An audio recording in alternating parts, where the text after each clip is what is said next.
We build a world that controls us through comfort. And I don't mean this as a warning. That's just a description of now. And that's interesting because for decades the cultural fear was about Orwell's prediction in 1984. The surveillance state, the boot stamping on a human face forever. Control through pain and forced compliance. That's the scenario we rehearsed for. But that's not the one that arrived.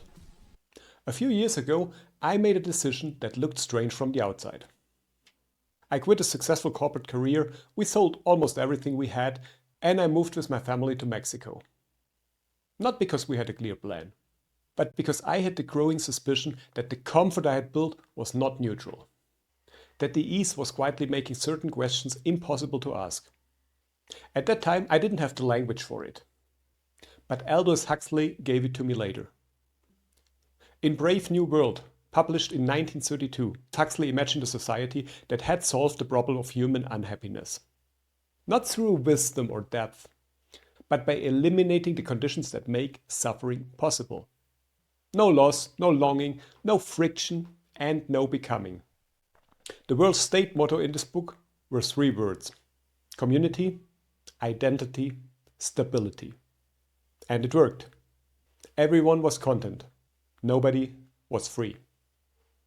George Orwell's 1984 came only 17 years later. His nightmare required a boot. It required the thought police and a telescreen. Huxley's nightmare required only your willing participation. And that is the difference that matters. Neil Postman analyzed this later, and he saw it clearly in 1985. In his book, Amusing Ourselves to Death, he wrote that Orwell feared those who would ban books. Huxley feared there would be no reason to ban a book, because there would be no one who wanted to read one. He was writing about television. He was 40 years early. So the world state had 3 instruments of soft control. The first one was Soma. That was a happiness drug. Clean, reliable, and without hangover. If you're feeling anxious, take Soma. If you're feeling restless, take Soma. If you're stressed, take Soma. That means you're never feeling the particular discomfort that, when you're sitting long enough with it, might tell you something true about your life, because you always take Soma first. The drug didn't suppress you. It simply made the signal quiet enough that you stopped hearing it. And by signal, I mean exactly that discomfort that points to something misaligned in your life. Like the inner message that, if followed, might actually change something. The second instrument they used was the Feelies, a kind of immersive entertainment engineered for pleasure. It wasn't art, it wasn't encounter. The goal was consumption. They gave you the sensation of intimacy without the risk of it. And the last instrument was the Bokanovsky process. The smoothing of the self into social function before it ever had the chance to become itself.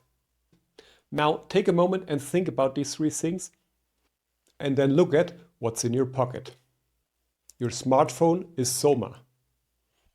Not because it is evil, because it is effective. The moment of boredom that might have become a thought.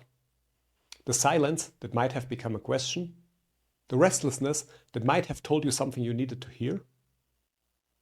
The phone doesn't suppress you. It keeps the signal quiet.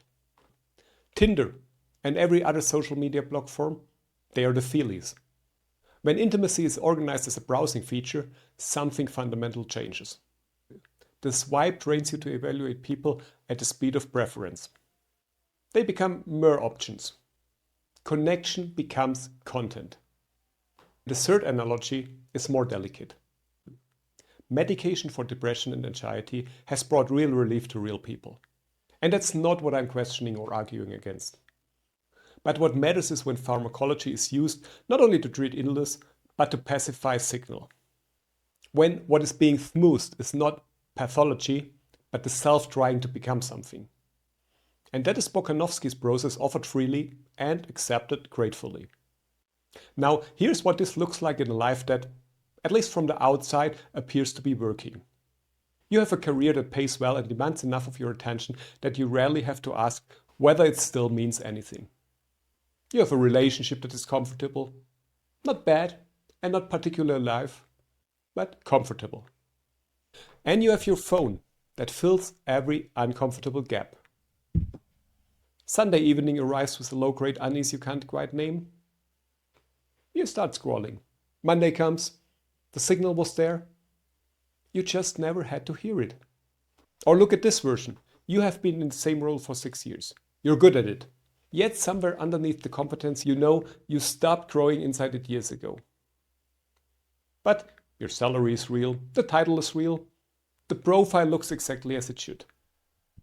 And every time that quiet awareness surfaces, that sense of misalignment, there's always something ready to make it manageable. A meeting, a podcast, a glass of wine, or a scroll on the cell phone. Not suppression, just enough noise to keep the signal quiet. But Huxley's insight was not that all pleasure is bad.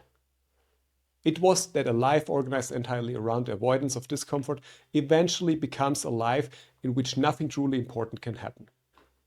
Because the decisions that actually change the direction of a life almost always begin as discomfort. As the very signal you didn't ask for. So Postman's insights are still valid. The medium shapes what kind of thinking remains possible. What he saw in television in the 80s, our generation now see at different orders of magnitude. The feed doesn't ban depth, but it makes depth feel like effort. And effort feels optional. So the question Huxley was really asking, the one that the world state was designed to prevent, is this. Which signal are you keeping quiet? And this is not meant as a moral judgment. See it as a diagnostic. What is dying in the noise you have arranged around yourself? The more insidious control is the one you choose, not the algorithm or the feed. And honestly, I think about this every time I stand up at 5:30 in the morning. Because I made it a habit that I start using my phone only at 8 when I start to work. Before that, there's time. Time to think. There's nothing to optimize and nothing to swipe through. The discomfort is the point. Not as a punishment, but as a signal. And my decision to leave the corporate world and move to Mexico was the same logic at a large scale. I gave up a good salary, a title, the prestige, and the accumulated efforts. I didn't do it because discomfort is virtuous. I gave it up because I had begun to suspect that discomfort was costing me something I could no longer afford to ignore. Now, we are not living in a cautionary tale. We are living in something much more ordinary and more difficult to see. A world that has become extraordinarily good at giving us what we want, exactly when we want it. And Huxley asked this question, whether what we want and what we need are still the same thing. Whether the signal you have been keeping quiet is merely noise, or the beginning of something you have not yet listened to. So Huxley was a visionary. He never used Tinder. He never owned a smartphone. Yet in 1932, he described with uncomfortable precision the architecture of a world that would make certain questions feel like too much work. And that's what we see today. These questions are not forbidden, but asking them seems to be unnecessary. And if you're still watching this video, I truly hope that you're taking the time for a moment and think about these questions. And dare to ask them again. And try to create some space, not only for pleasure, but also for discomfort. And if any of this landed for you, there's a practical place to begin. The Jung Archetype Test on our website is a diagnostic tool that helps you to see where you stand. And if Huxley's Soma is real, if the comfort has been doing something to the signal, it is worth asking which part of yourself you have been pacifying. And this test can be a starting point for seeing more clearly. You have the link in the description below. Let's make count what really matters.